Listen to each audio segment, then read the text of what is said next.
Hey everyone, welcome back to Corporate Decoder, the place where we unravel the secrets hidden in plain sight within corporate filings.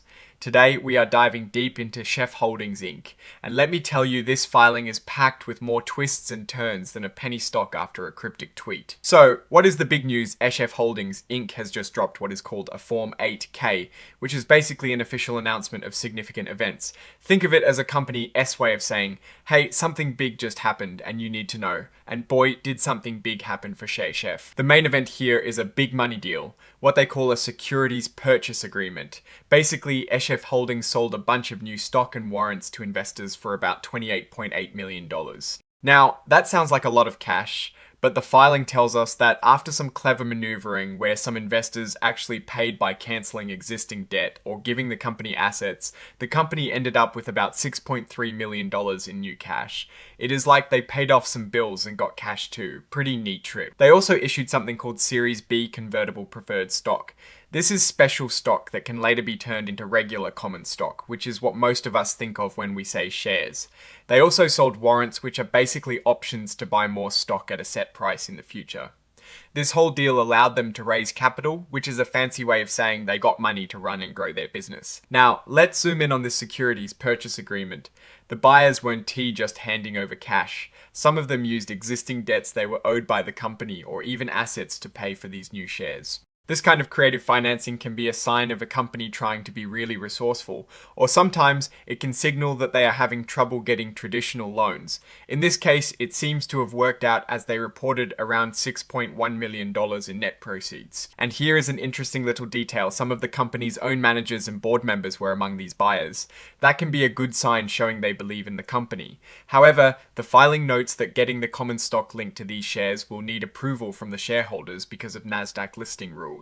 This whole situation is something to keep an eye on, as it could potentially lead to dilution for existing shareholders, if not managed carefully. Then there is a part about a debt cancellation agreement with Partner Colorado Credit Union, or PCCU.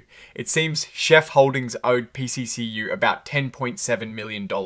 Instead of paying it all back with cash, they used some of that new Series B preferred stock and warrants to settle the deal. This is a common strategy when a company needs to conserve cash, but it does mean that existing shareholders might see their ownership stake diluted over time as these new shares and warrants are converted. They also did some exchange and cancellation agreements with a few other entities like Verdun Investments, Vela Opportunity Fund, and Midtown East Management.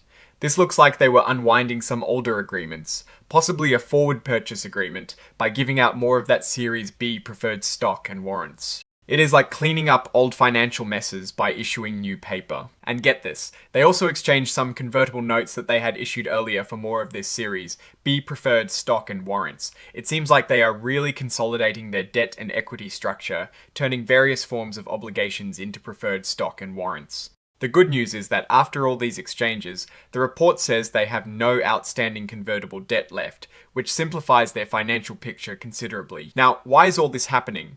Well, it turns out SHF Holdings was in a bit of trouble with the NASDAQ stock exchange. They were warned that their stockholders' equity, meaning the value of what the shareholders own, had dropped below the minimum required amount. This is a pretty serious warning. The good news is that this new influx of cash and the way they've restructured things seems to have put them back in compliance. They believe their equity is now over $2.5 million, which is the magic number NASDAQ wants to see. They are now waiting for NASDAQ to officially confirm they are back on solid ground.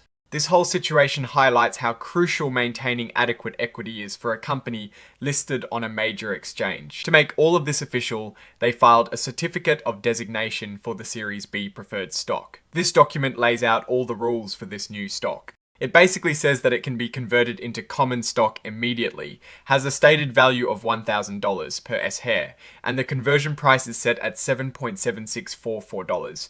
Per S-share, though this can change due to certain events like stock splits. It also mentions that if investors want to participate in future stock sales, they can exchange their preferred stock for those new securities at a 20% premium. The company also has the right to buy back this preferred stock, but at a price that is also a 20% premium over its conversion value, which is a pretty good deal for the investors. Before we wrap up, the filing includes a section on forward-looking statements. This is basically a disclaimer saying that many of the things they talk about are predictions about the future, not guarantees.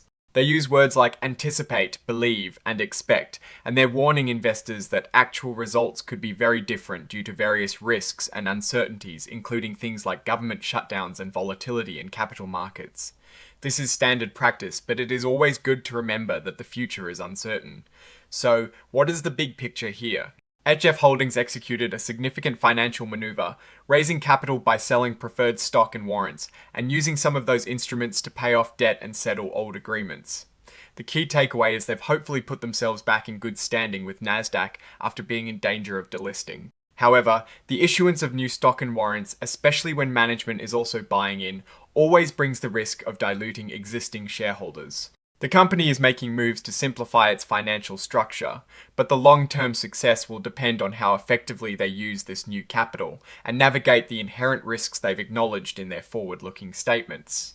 Alright, that is our breakdown of SHF Holdings' latest filing. What is your take on these numbers and what they signal for the company's future? Drop your thoughts in the comments if this analysis was valuable. Hitting that like button really helps, and subscribe for more deep dives. Don't forget to check out the Discord in the description. Thanks for watching. See you next time.